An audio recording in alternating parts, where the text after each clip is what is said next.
This video doesn't cover the teardown of the receiver and the removal of the front panel from the main chassis of the receiver. This video picks up with the panel removed, flipped over, and looking at the problem spot. Okay, so I have the two boards here that are basically identical, almost mirror images of each other.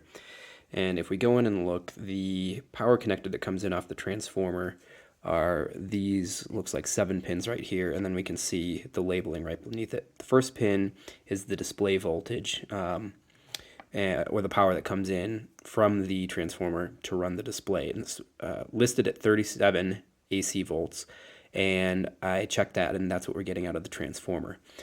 Comes in right there. Right here, we've got the symbol for a fuse.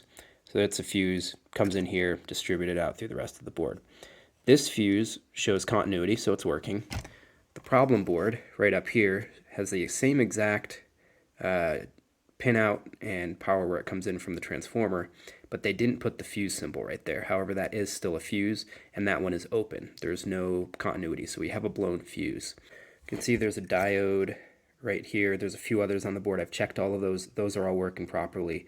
All the transistors that I found on here, which there's only a handful, none of those seem to be shorted, so I'm not sure what caused the fuse to blow in the first place, but we'll replace it and see what we get. Now here are the two after they're removed. You can see they're a little bit different, but the size, the distance between the legs is basically the same.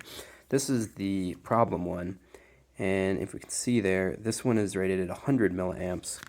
This one from the next year model, the one that I'm sourcing the part from, is 200 milliamps.